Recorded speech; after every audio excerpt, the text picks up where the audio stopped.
जिस शख्स से हमने अच्छा वादा किया और वो उसे हासिल करने वाला है, तो क्या वो उस शख्स का सा है जिसको हमने दुनिया की जिंदगी के फायदे से बहरामंद किया, फिर वो क़यामत के रोज उन लोगों में हो जो गिरफ्तार करके हाजिर किए जाएंगे।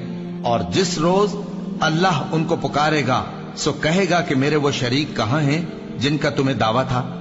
तो जिन लोगों पर अजाब का हुक्म साबित हो चुका होगा वो कहेंगे कि ऐ हमारे परवरदिगार, ये वो लोग हैं जिनको हमने गुमराह किया था, और जिस तरह हम खुद गुमराह हुए थे उसी तरह हमने इनको गुमराह किया था। अब हम तेरी तरफ मुतवज्जे होकर इनसे बेजार होते हैं, ये हमें नहीं पूछते थे। और कहा जाएगा कि अपने शरीकों को बुलाओ, सो वो उनको पुकारेंगे तो वो उनको जवाब न दे सकेंगे।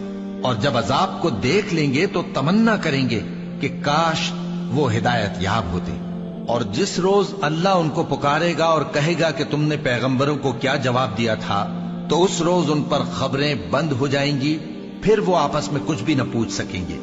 सो रहा वो शख्स जिसने तौबा की और ईमान लाया और अमल नेक किए, तो उम्मीद है कि वो कामयाब होने वालों में हो।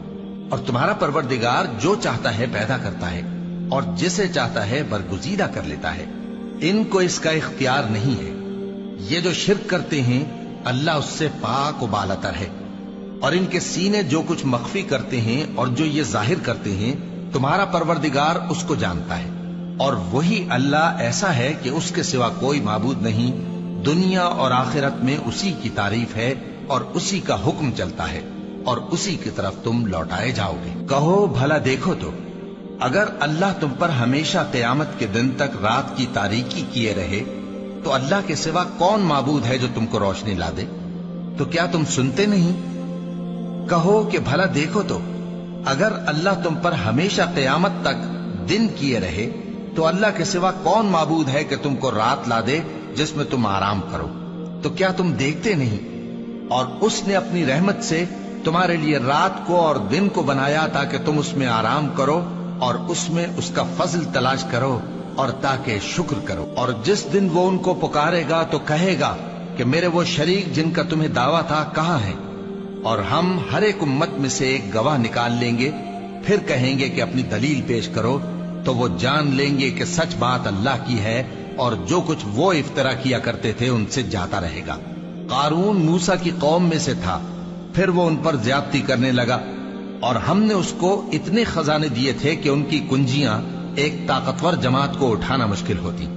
जब उससे उसकी कौम ने कहा कि इतराइए मत, कि अल्लाह इतराने वालों को पसंद नहीं करता, और जो माल तुमको अल्लाह ने अता फरमाया है उससे आखिरत की भलाई तलब कीजिए और दुनिया से अपना हिस्सा न भुलाइए। और जैसी अल्लाह ने तुमसे भलाई की है वैसी तुम भी लोगों से भलाई करो, और मुल्क में तालिब फसाद न हो, क्योंकि अल्लाह फसाद करने वालों को दोस्त नहीं रखता। वो बोला कि ये माल मुझे मेरे एक हुनर के सबब मिला है। क्या उसको मालूम नहीं था कि अल्लाह ने उससे पहले बहुत सी उम्मतें जो उससे कुव्वत में बढ़कर और जमीयत में बेशतर थीं हलाक कर डाली थीं, और गुनाहगारों से उनके गुनाहों के बारे में पूछा नहीं जाएगा।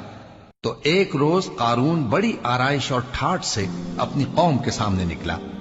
जो लोग दुनिया की जिंदगी के तालिब थे कहने लगे कि जैसा मालूम मता कारून को मिला है, काश ऐसा ही हमें भी मिले, वो तो बड़े नसीब वाला है। और जिन लोगों को इल्म दिया गया था वो कहने लगे कि तुम पर अफसोस, मोमिनों और नेकुकारों के लिए जो सवाब अल्लाह के यहां तैयार है वो कहीं बेहतर है, और वो सिर्फ सब्र करने वालों ही को मिलेगा। बस हमने कारून को और उसकी हवेली को जमीन में धंसा दिया, तो अल्लाह के सिवा कोई जमात उसकी मददगार न हो सकी और न वो बदला ले सका। और वो लोग जो कल उसके रुतबे की तमन्ना करते थे, सुबह को कहने लगे हाय शामत, अल्लाह ही तो अपने बंदों में से जिसके लिए चाहता है रिज्क फराख कर देता है और जिसके लिए चाहता है तंग कर देता है। अगर अल्लाह हम पर एहसान न करता तो हमें भी धंसा देता। हाय खराबी, काफिर कामयाब नहीं होते। वो जो आखिरत का घर है हमने उसे उन लोगों के लिए तैयार कर रखा है जो मुल्क में जुल्म और फसाद का इरादा नहीं रखते, और अंजाम नेक तो परहेजगारों ही का है। जो शख्स नेकी लेकर आएगा उसके लिए उससे बेहतर सिला होगा, और जो बुराई लाएगा तो जिन लोगों ने बुरे काम किए उनको बदला भी उसी तरह का मिलेगा जिस तरह के वो काम करते थे। ए पैगंबर, जिस अल्लाह ने तुम पर कुरान के अहकाम को फर्ज किया है وہ تمہیں پہلی جگہ لوٹا دے گا۔ کہہ دو کہ میرا پروردگار اس شخص کو بھی خوب جانتا ہے جو ہدایت لے کر آیا، اور اس کو بھی جو کھلی گمراہی میں ہے۔ اور اے نبی، تمہیں امید نہ تھی کہ تم پر یہ کتاب نازل کی جائے گی، مگر تمہارے پروردگار کی مہربانی سے نازل ہوئی، سو تم ہرگز کافروں کے مددگار نہ ہونا، اور وہ تمہیں اللہ کی آیتوں کی تبلیغ سے بعد اس کے کہ وہ تم پر نازل ہو چکی ہیں روک نہ دیں، اور اپنے پروردگار کو پکارتے رہو، اور مشرکوں میں سے ہرگز نہ ہو جانا، اور اللہ کے ساتھ کسی اور کو معبود سمجھ کر نہ پکارنا۔